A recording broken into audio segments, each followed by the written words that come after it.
Introducing the show. Introducing the Lit ViB show. Introducing the show. Introducing the Lit ViB show. Yo, yo! What's up? What's up? What's up, MTV? Welcome to my crib. Studio page. Woo! Yeah, Violent and Black here. Let's make some noise. Yeah. Do we have to clap for ourselves? Boo! Yeah, do we boo? I don't know what we're supposed to do. Show us your tits. I'll go. Let's introduce the man. Yeah! Anything more is gonna cost you. All right. How much? Let's see. So we have Joe, Julian, and Travis here from the wonderful band Violent and Black. They are one of the best and heaviest, I would have to say, melodic rock bands that I have seen within the last 2 years, especially, coming from guys their age. A few, maybe now it's close to maybe almost a year. So about maybe 10 months ago, we started pre-production on the song we're going to talk about today called Pariah. And we're having basically internet chat, about how that song came to be, how they started as a band, and just how that production went about. So let's first introduce you guys. How did the band start, and where are you guys now? What have you accomplished so far? Well, first off, Gabe, thank you for inviting us on to the most popular late night talk show You're welcome. in American history. Thank you very much for having us on. So popular right now. I think I speak for all of us when I say that we are honored to be here. Thank you. My pleasure. My pleasure. Thank you guys for just allowing me to be your friends in general. Dude, I miss you. I want to give you a big virtual hug right now. It's been too long since we've had a good real life hug. A big joke we got going around is that I look like Zangief, and it's very true.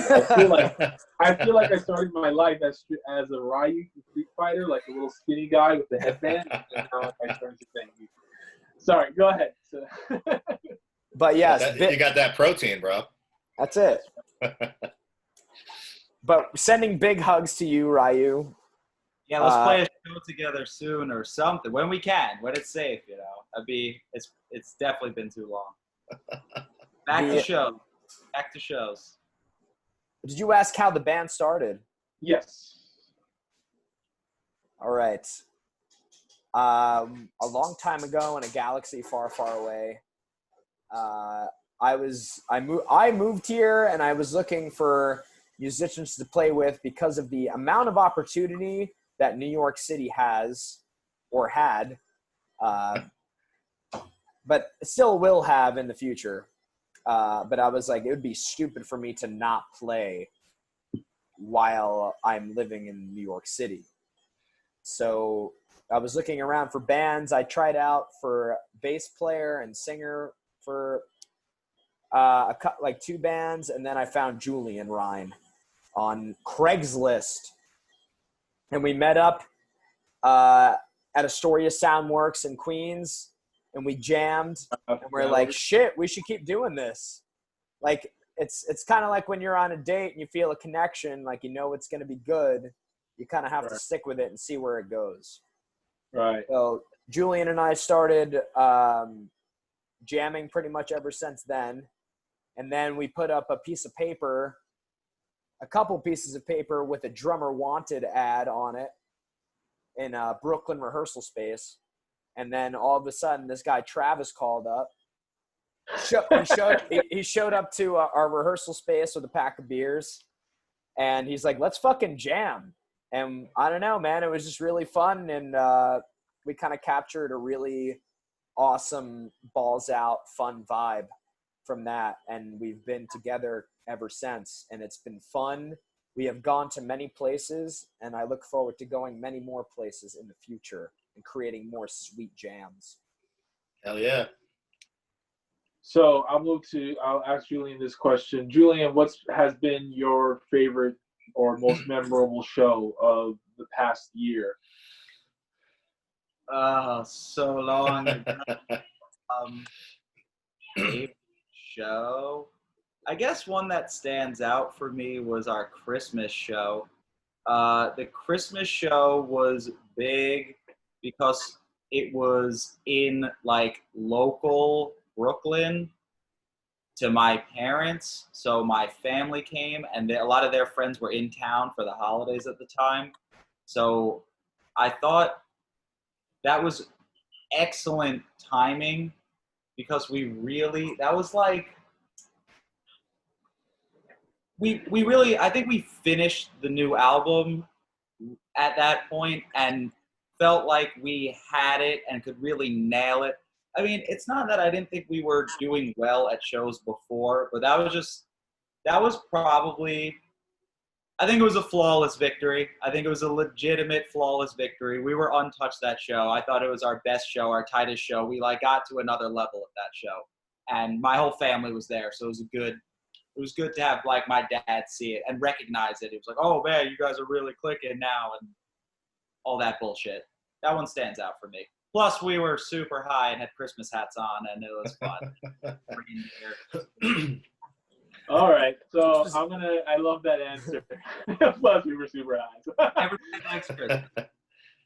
That definitely hits hits me in a special place when you mentioned that you just got to play for your family, because a lot of times during these interviews, the bands that are interviewed are like people playing for thousands upon thousands of people, and in festivals and things like that. But in all honesty, us musicians, we really care about playing for people that actually care about us, like just our family and friends. Like those people, approval matters the most. There too. I wouldn't say that. I'm sure I would remember a show with 10,000 people. We just I'm sure. I'm saying that playing for 10,000 people can mean the same as playing for a small local club, as long as there's people that mean a lot to you that are there. That's what I'm trying to say. I wouldn't even. Everyone who's there means a lot to me. It was just more that we were better on a day when harsh critics of mine. I love my family. They're the best. Oh, okay. They definitely know. It's how families are. They still see you as a kid sometimes. I mean, I've put on good shows for them before, and we've put on good shows for them before. But we definitely are better now than we used to be. And you can kind of mark certain hurdles that we've passed. And a hurdle that I think was important to me was to have us really start to finish every song locked, hundo P, got it. And we have the tape to prove it, got it. You can look back at the game film, because we record our shows, and you can look at the game film and listen to the game film and be objective and be critical. We like to talk to each other, and we're serious with each other about it. And we nailed that show. You really can listen to it and watch it. We're flying in the air, hitting every note. It's a fucking good show. We nailed that show. And I went, yes, we're ready. We're ready for the next thing. And my family was there to agree with that. And our manager was there, and all of our family members were there. It was a big Christmas show. So it was like a very, very good time to gel. It was a very good time to gel. I'm really glad about the timing of that show. Yeah. Awesome. So coming from talking about this show, Travis, what has the evolution been like from your perspective, from when you joined the band to that show specifically? How has the evolution of the band been, and what's your experience been like as the latest member of Violent and Black? I would say that it's been very consistent and very gradual growth. I think that from the moment that we met, from auditions, I feel like we all knew that there was some sort of spark there. There was a gel that we had to figure out what it was going to be. We knew it was there. ViB was on a roll already. You know, they had already put out an album. And then I think that we all, from our previous experiences and current, just started to realize that we can do so much together. And I think the process of that has been really busting our asses and working as much as we possibly can, putting in the hours, practicing, writing songs, and taking that hard work and bringing it out to a live environment. I think that has been... I apologize. I'm just getting an interruption. Yeah. I'm sorry. I'm recording at the moment. Yeah, I apologize. Sorry, we live in studios in my basement, so I just got to knock on my door. Okay, thank you. Dude, Gabe is so famous. Sorry about that, guys. Dude, it's not easy being famous. I understand. Yeah, no, we just got it. We just actually got a delivery, so this is super funny. Sorry about that. Thank you. I hope it was a good delivery. Yes, it was. It was some food. Thank you. Shout out to Castellar's parents that just got us some food. Hell yeah! Shout out. I'm sorry for throwing off that flow. But to continue about the gradual growth. Oh, yeah. Yeah, I don't know. I think that it's been putting a lot of time into the practice space, and I think a lot of the evolution comes from us as individuals, meaning like understanding each other, how each other works, what our goals are as a band, and taking that and putting all of our creative energy into the work itself, and then bringing it out to the live environment and seeing how we do with it. Because even when we're out on stage, there's an evolution involved in that too. Like, we're testing things out constantly. Like, we know what we want to do, but we're definitely shooting from the hip a little bit too.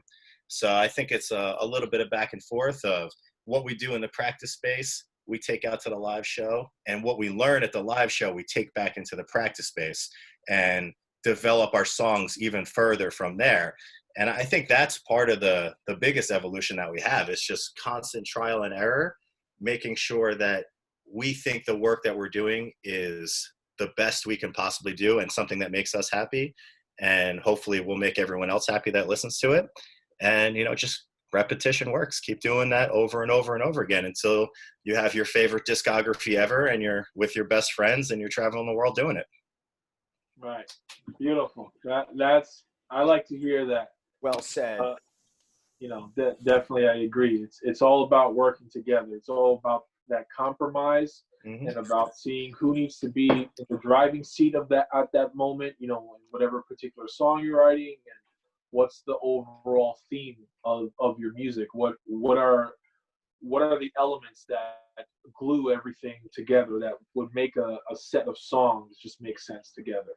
Yeah. So speaking of songwriting, how did Pariah come to be, and what about that song hits you all individually different? What makes it special to each of you? I think that Pariah was really the first song, one of the first songs that us three worked on together and jammed. I believe that I'm correct on that. Yeah. And it was, the song to me has our first EP called Time Bombed. I feel like it's a perfect bridge between Time Bombed and the new album that we are going to be putting out. I think that it's punk rock, it's raw, and it's kind of a graduation into the next level of our collaborative songwriting process. Once Travis came into the mix and forming the love triangle that we currently are blessed to have, I think that we kind of had fireworks shooting out of us at that song. I also feel like it's kind of the vibe of the song really matches. I don't know, man. I feel it. I feel like it's a theme song for me within the past couple months. Not just because we put it out, just the vibe of the song, the sound, the lyrics, everything. The fact that we were able to come together in our first writing effort was big. Awesome. So it's been a jam. It's been a jam recently for me personally. Because Awesome. you're saying it's kind of a theme song for loneliness, and there's a balance of hopefulness in it too. It's like almost a warning about choosing to isolate yourself. It's a warning against that, maybe. I don't know. I actually don't think that it necessarily takes a side on the equation, but it's definitely ruminating about let's say the pros and cons of being alone. And there is a victory element of us finding each other and making this song together, and it getting started, in Travis's audition and things like that. So, I mean, yeah, it's kind of a teamwork song. It's kind of a go it alone song at the same time. It's about a pariah. It could be a character. Yeah, someone who's an outcast or alone or something. Yeah, I feel similar to that based off Julian's answer as well, that I feel a lot like it's about sticking to your guns in a way. Like sometimes when you're sticking to your guns and believe in yourself so much, you feel like an outcast because you're doing your own thing. And sometimes you are in a way isolated from everything else because you're trying to make what you want happen. And there's lyrics in the song that kind of stick out to me that basically say we're not learning how to quit. You know what I mean? We don't want to learn how to quit because once we learn that process of quitting, we're going to keep doing it. So we're never going to learn from it, and we're never going to give up. That's the big Pariah! Yeah, that was a fucking layup. Good segue. Yeah, that was perfect. I love that answer, man. Well, now we can get into the production side of things, which is where I come into play and Little Big Studio comes into play. So before I ask you guys about your experience, for the viewers here, I want to explain and elaborate on how we went about recording Pariah. So the challenge that I posed to myself was how little, or rather, let me frame this grammatically correctly.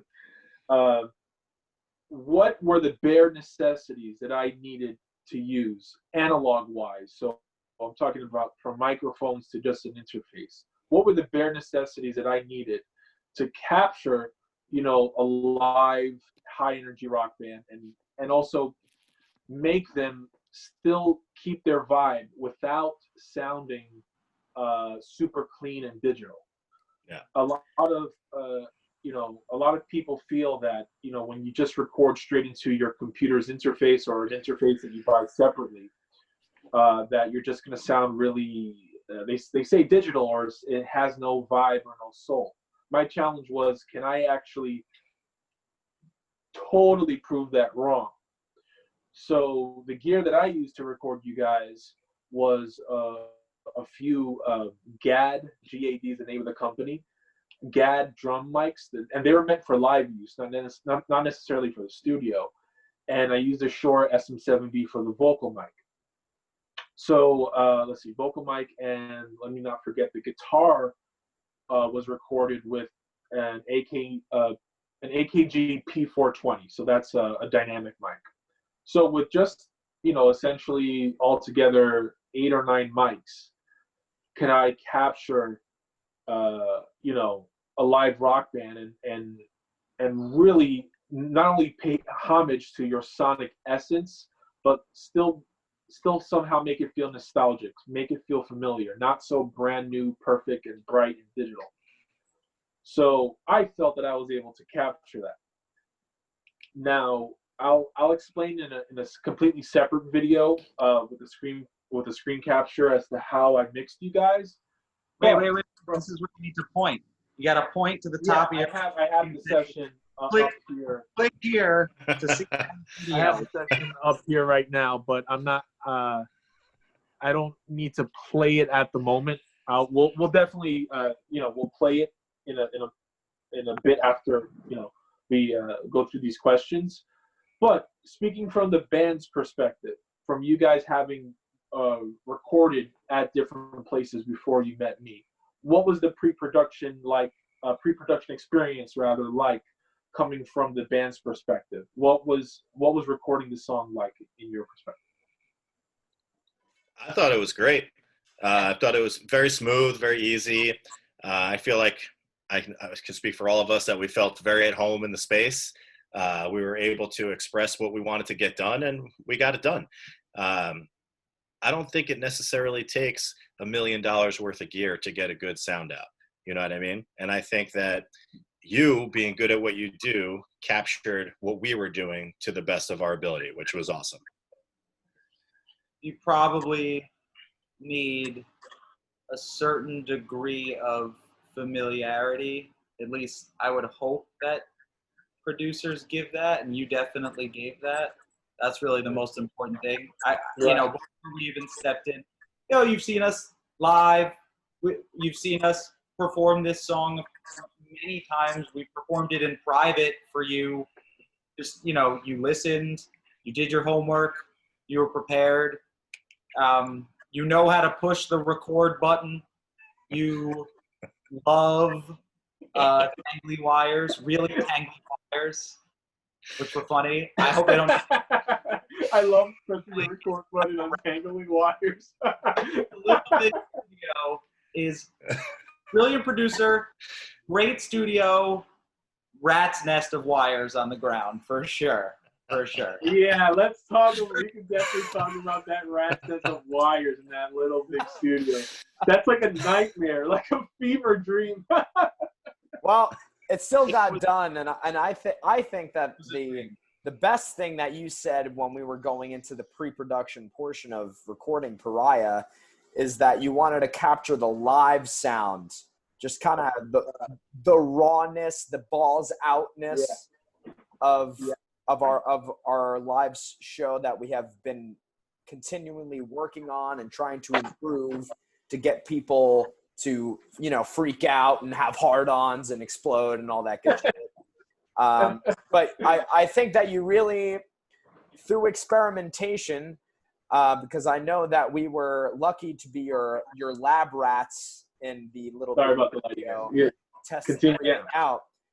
Through experimentation with microphone placement and just trying different things like the whole time during recording, I think that we were really able to nail the live sound that we have.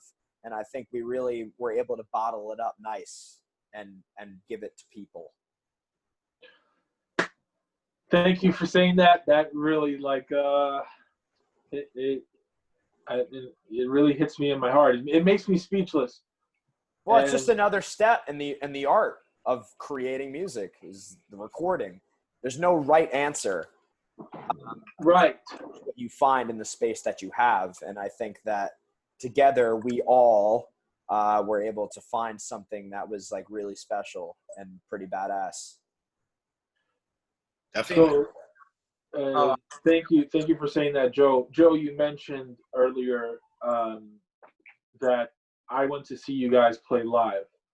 Now, that's something that a lot of engineers nowadays don't do. You were mentioning something, Julian? I want to hear what you have to say. Go ahead. Silly me. No worries. If you have something interesting to say about Joe, I definitely want to hear it. I got nothing just about Joe. well, what I was going to say is a lot of it's awkward now.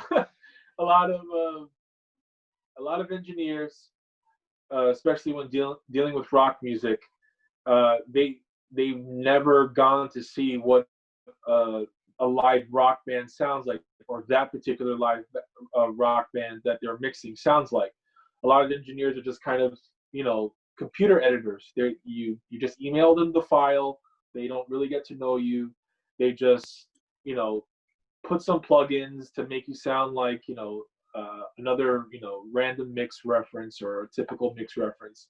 Yeah. And there you go.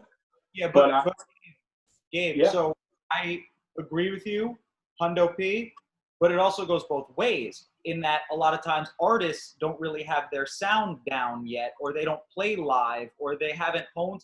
So So I agree with you completely, but I also think we established, we meaning the four of us, the ViB and you, established, we had a bunch of shows. You came to a bunch of shows. So it works both ways in that, you know, the kind of listen for yourself, see for yourself. What are they supposed to sound like? How can I produce that well? How can I take their live sound and produce it in the studio?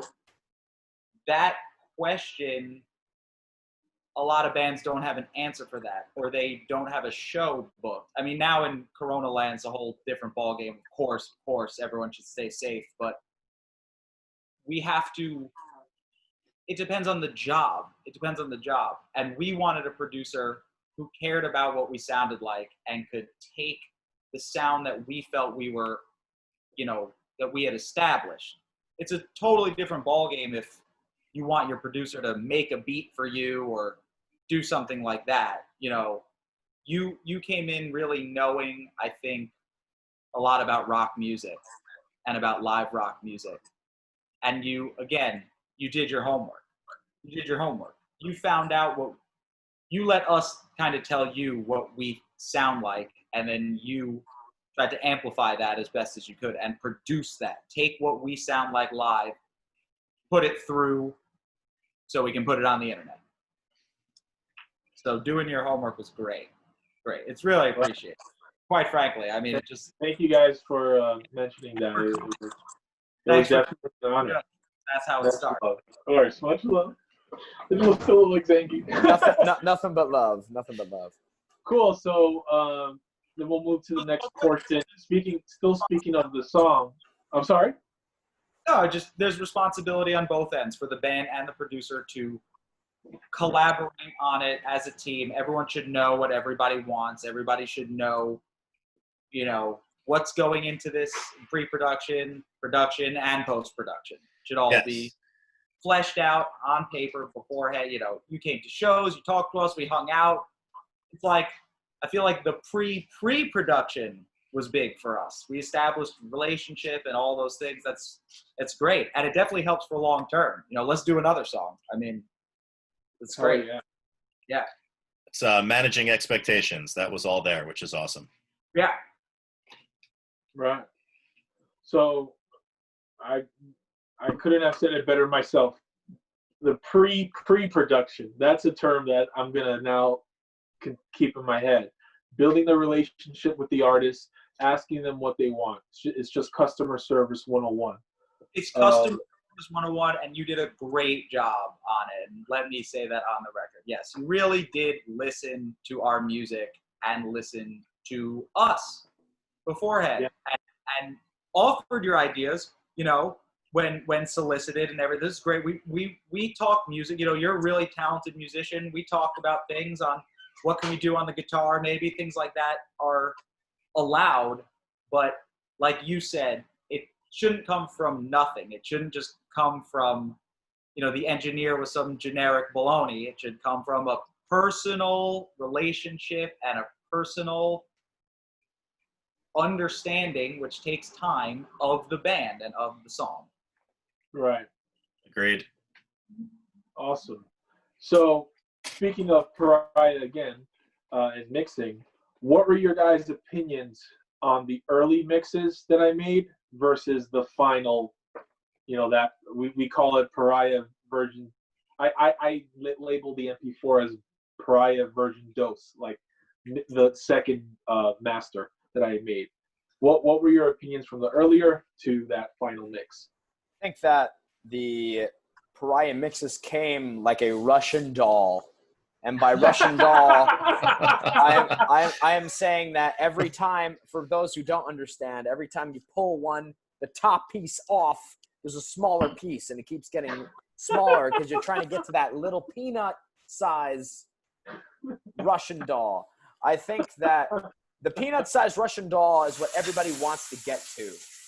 I think that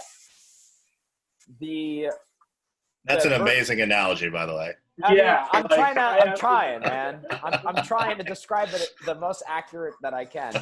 But pretty much you always want the smallest one. You want to get to the middle, the juicy candy part in the middle, you know, like a Tootsie Roll. And I think that it didn't take you that long to get down to that little peanut in the middle there, the little chocolate in the middle that we're looking for. I think that we were discussing during the process and even before we started talking tonight that the one of the versions that you did the least editing on with the most raw sound was the one that we ended up going with. And I think that once we shaved it down to that little Russian doll size, that was the juicy goodness that we were looking for. Wow. I love that analogy. That's amazing. Now I want to buy one for myself. What are your guys, Julian and Travis? What are your opinions on the mixes? Yeah. You want me to go? Yeah, sure. So for me, I thought right out the gate, it kicked in really strong. You know what I mean? Like there was never a moment from a mix where any of us was like, this isn't it. Like we never had that in any of the mixes. But I think that there was some fine tuning that went along in the process of what the final product became. But right out the gate, it was definitely like in your face, a very raw sound, a very strong sound.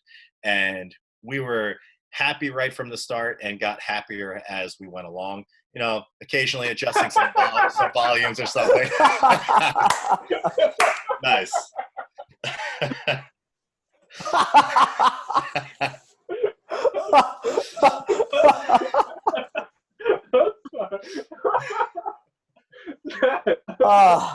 I can't Priscilla, you gotta see this. It's the perfect analogy. It's perfect. You alright? You're not feeling well? Sorry.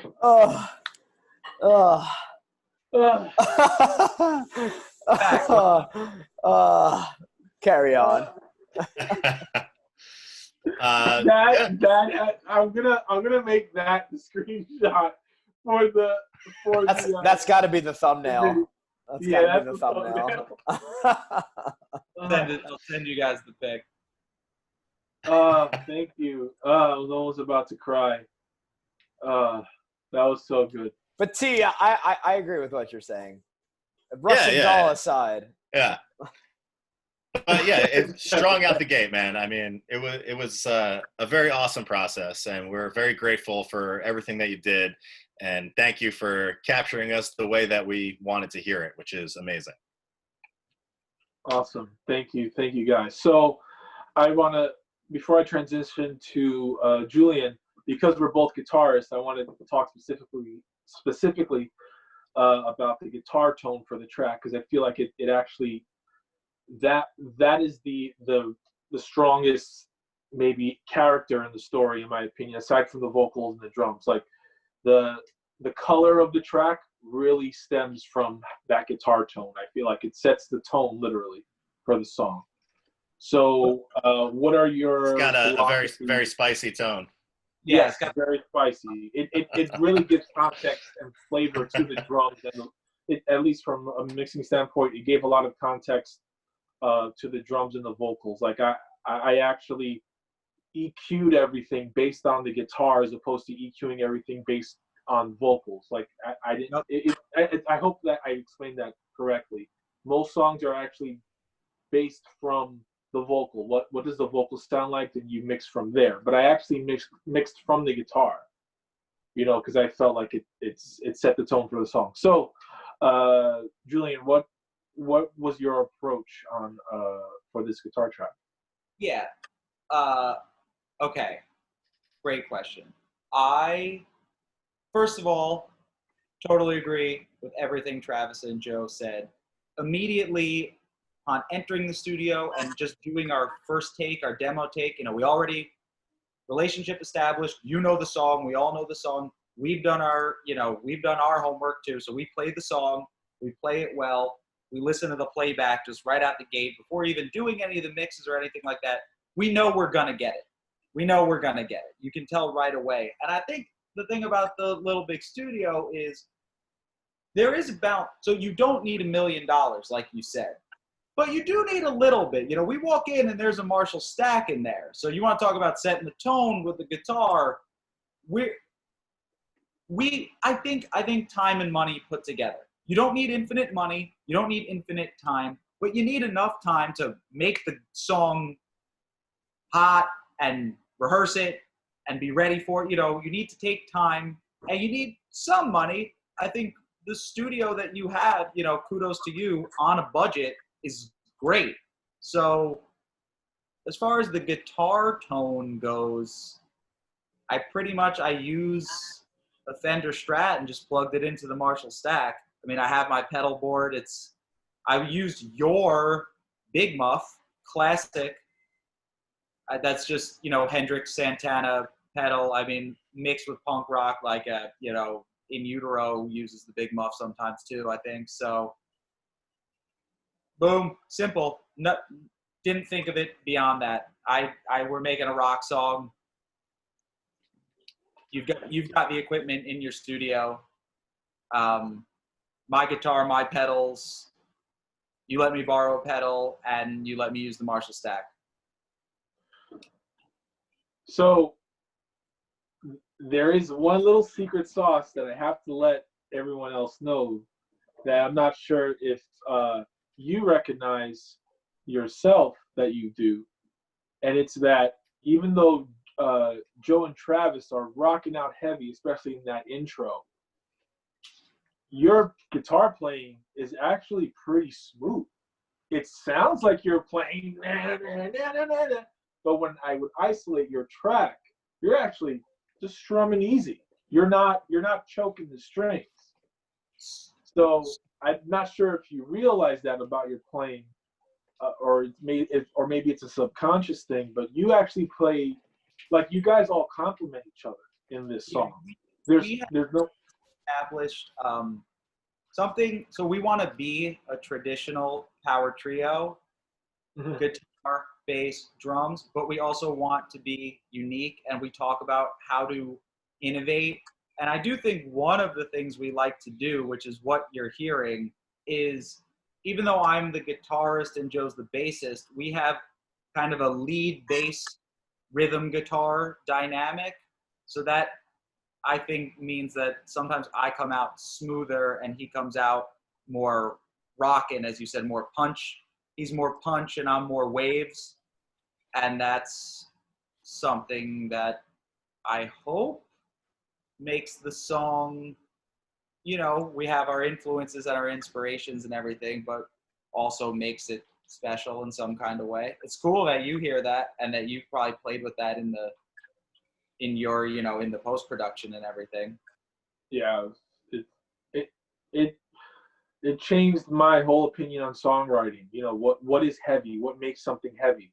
You know, like it's not everyone being aggressive. Somebody has to be laid back at that moment in the band, you know, for that other element of bass or drums or whatever to come off aggressive. It's all about balance. Dynamics, very important. Yeah, I mean, the song has a guitar solo, so like, I'm gonna get mine, but so totally not a right. That's what makes a guitar solo a solo. I mean, that's when I might get a little bit punchier, or I mean, a lot of that's you, man, because like the three of us are also. It's tough because is it conscious or subconscious? I think we talk about all this stuff, but then also we just stop talking and play, like when it's time to play. And then you're going to do what you're going to do with the buttons and the knobs, and we're going to just play the song. So like we try to keep it live to a degree in terms of, you don't want to choke the strings, but in terms of the hits themselves, I think we're listening to each other as the song goes. I gotta say, talking about just playing, like dissecting it right now is just making me just die. I just miss playing like so bad. This is It's awesome though, because we can really like talk about it and really appreciate it from like kind of an intimate perspective, because all four of us have like a kind of an intimate perspective of creating the song for and recording it and putting it out there, that like just talking about all the different layers in it is just like, We'll well, be back. big and deep. You know, Yeah. you know, the thing that, even though the guitar tone sets the overall color for the song, I think the victor or the leader of the song is still truly the vocals. The vocals is what like brings it all together. Yeah, it's And your vocal performance is like it's almost like fucking Pavarotti. Like it's so beautiful. You know? Oh my God. Like, I don't even know what to say to that. Other than that, obviously, thank you. You could put any, like, if you guys were to remix that song in a techno version or a folk version or a salsa version, the vocals would translate to all those different styles. Do you guys agree or not? Like, yeah. Well, I think Joe alluded to this earlier in the interview, which is one of the changes between Time Bomb and upcoming Future History of America that Pariah is going to be on. That's what Joe was talking about before, is that there's an expanding element to this music. It's expanding out of punk rock, and it's more melodic. And I would say that this song is a pop song, and that's why the vocals lead, and that's why the vocal melody is this is, again, you, Gabe, doing your part and doing really well at having those vocals, making that melody come to the front and, you know, soar above it. I mean, that's a production skill. So hats off to you for like recognizing the pop elements of this song and really just having, I think that's probably somewhat intuitive to you, which is awesome. It's really did well letting them vocals shine. well, thank you so much for that. You know, I have to say, and I definitely want to hear from you, Travis. My favorite thing about this track, though, or sorry, I keep on saying that. One of my favorite things about this track, though, is the kick and the snare. Like, Travis, you have the best kick and snare in the game. Please explain to us how you appreciate that. Because that's actually those two instruments are edited the least. Yeah. In this song. So how I tune? I think I tune preferably as if my drum set was going to be mic'd up, as opposed to tuning it high. I use mostly Evans hydraulic drum heads, which are very, very heavy and have more of a muted sound. So if you're playing like a big venue with those on and they're not mic'd up, they won't be very loud, but they're dampened a bit more, so you're not going to get a lot of ringing and overtones. So when your mics are directly on it, it's picking up a cleaner sound, which again will help your mixing technique afterwards. Wow, I didn't know that, man. Right? Wow, that actually makes a lot of sense. I say that because right now I'm mixing the No Grudges record, and I'm finding that I'm cutting out a ton of high end that I wasn't doing for you guys. Yep. You know, so that's really interesting. Yeah, I mean, when you think about how much bleed you get just from the cymbals alone, adding more of that from the drums just makes it that much harder. So trying to eliminate that as much as possible, especially if we're going to record in a small room, it's loud enough in there. No matter what drum heads I have on there, you're going to hear it. Right. The microphones are going to pick it up. So you kind of want it to be as little as possible so that the dynamic mics can just pick up exactly the drum sound. So I think that goes a long way. Awesome. I love that. So my last question for you guys is just what is it like to be Violent in Black? What do you guys do differently as a band, as a group of brothers? What makes your bond special? You know, I feel like you guys have a unique spirit. What are some of your opinions on that, and what's your future going to be like, or what do you guys want? There is nothing like playing music with these two guys that I am privileged to play with. The music and the zones that we get into through our music that we create on the fly, that we are able to kind of solidify into actual songs and actually play them live, is unlike any kind of chemistry I have ever experienced. And I really look forward to continuing to play the songs that we have created and playing them live, because they really are like our children and our throuple that we have. And I think all the kids that we have need to be shown off to the people of the music world. I feel very privileged and I feel very lucky, and I'm excited for the future of Violent in Black. I think it's going to be a very big and very positive.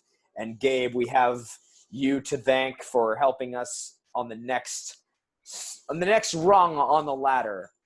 So yeah, I'm very excited for the future of Violent in Black. A lot of music, a lot of shows, and get ready for it. That's all I got. We'll be back. We'll be back. Staying safe, staying strong. Yeah, buddy. New York's doing well. New York's coming back like New York does. The resiliency of this city and state. I think, one day at a time, but good news is coming New York's way as of recent. So that's a good sign for us to come back and for the whole town to come back. Yeah, I totally agree. I mean, we're staying vigilant, staying strong, practicing our chops, and when the world lets us, we are ready to be loud as fuck and blare through the next PA system. Hell yeah. That's beautiful. Man. Amen. Namaste. Yeah. Yeah. Well, speaking of namaste, for the last 3 months, I didn't go outside. I've been like, nah, must stay my ass home. But I'm glad that, I'm glad that everything is coming together. Definitely. Hell yes. If I could say, one thing that maybe not a lot of people have realized about you guys is like how humble you guys all are in front of the scenes and behind the scenes. The thing about rock music is that your personality or your vibe, literally, right, is always on 10. But, whenever I've seen you guys in a meeting, or we have met together, or just the way you guys are as people, the positivity and the calmness is just ridiculous. Most musicians I've met, or rather like maybe a good 50-50 sometimes, like just hanging out with people in other bands, it's like you're just like, whoa, like this person's really off the wall. But I feel like I can talk to you guys, for the next 2 hours. Like you guys aren't playing roles. What we see on the stage, is definitely it's truly you guys. It's just you guys being more yourselves. But there isn't an offstage, persona of we're too cool for, these people or that people. I really find you guys to be some of the friendliest and warmest warmest musicians, that I've met, and that should be definitely pointed out, because I've had my, my personal run-ins with this city with, not the greatest characters, in the music business. Nah, I don't think there's an excuse. I think that everyone in the New York City and just in the music scene in general, that we're family, man. I mean, every small venue, every band show is a big deal, and I think it's really important that we stick together. And it's so awesome to hear you say that. And again, another virtual hug. We we were humble until you said that, and now that you said officially too cool, don't talk to us, green M&Ms only backstage. Green M&Ms only. Hell No, yeah. your M&Ms are gonna be like the Russian dolls. Yeah. We expect toys. Bring us gifts. Bring us Russian dolls. The next show, the next show that Violent and Black and No Grudges plays together, I want a Russian doll in the backstage. Yeah. There it is. Yes, exactly that. Thank Here you, it comes Julian. again. Awesome. All right. Well, I think speaking of the Russian I was gonna say the Russian roulette dolls. That's a completely different thing. Get it at Toys R Us now. Chestnut dolls. We could definitely, we could bring this to a close. But I want everyone that's listening to this, I want you guys to all realize that with an interface and a few mics and with my Slate digital plugins, which I'll get into in the next vlog, you can make, your local band that already sounds fucking awesome, make them sound even more awesome. You can really bring out, or rather enhance and truly capture what they sound like just with, a few plugins. You can do it. I feel like we made it possible. And now the next step to this game is us just promoting this single more, telling, spreading the word out. These last few months, unfortunately with Little Big Studio having to close, the actual space having to close, I took a step back and I worked on other things in my life. But with this summer coming, I really want to get, the news about mixing out, that I mix. And I want to prove, a lot of people wrong that, rock music can only be made, with $1 million budget and things like that. It's not true. So definitely I hope to get back in the studio with you guys and let's all continue making rock and roll. Hell yeah. Amen. Sounds fucking awesome. Amen. Thank you, Gabe. Thank you, Gabe. All right. Yeah. Thank you, guys for Thank you, watching. man. Everybody stay safe. We love you all. And we love you, Gabe and Cristala and No Grudges. Thank you again for having us and talking to us. This was awesome. Yes, Awesome. thank you very much. Thanks, y'all. It was a good show. It was a really good show. It was a good show.